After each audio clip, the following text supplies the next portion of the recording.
Upaya percepatan pemulihan ekonomi dilakukan sebagai bentuk reaksi cepat akan pandemi COVID-19.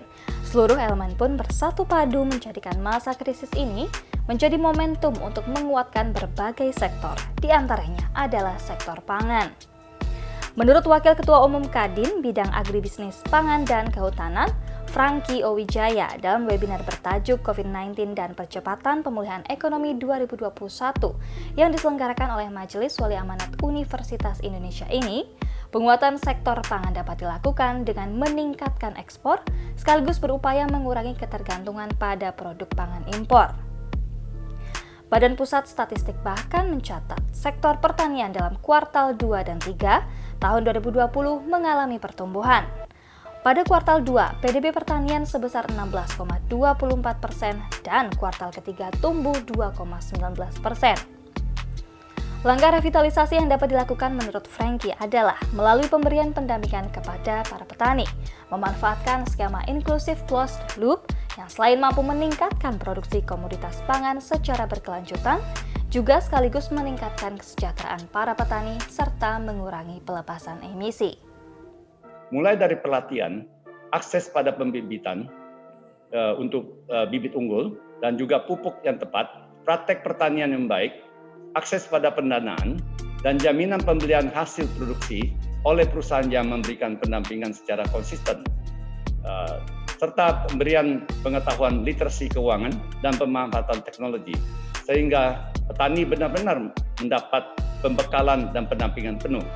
Hal ini sudah terbukti berhasil, seperti Rabobank awalnya hanya sebuah koperasi petani, sekarang telah menjadi salah satu bank terbesar di Eropa. Sementara itu, bicara soal pertanian kerap tak bisa lepas dengan upaya pembangunan desa. Pemulihan ekonomi di desa-desa juga menjadi salah satu kunci dalam pemulihan ekonomi nasional.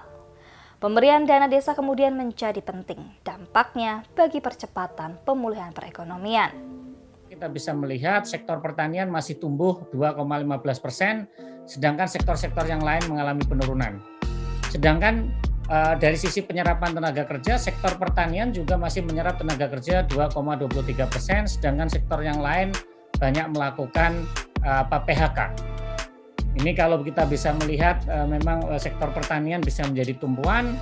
Kalau kita melihat dari pengangguran yang terjadi di sektor perkotaan itu ada sekitar 1,67 juta, sedangkan di pedesaan nggak sampai 1 juta.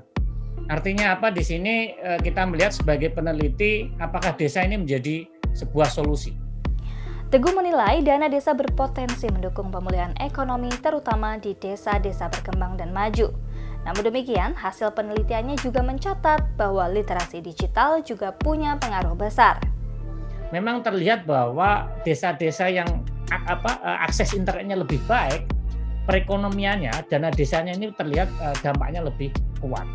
Artinya di sini saya ingin menjelaskan bahwa perekonomian desa ini juga harus dikoneksikan dengan dunia digital agar kita bisa mendorong peningkatan atau pemulihan itu lebih cepat.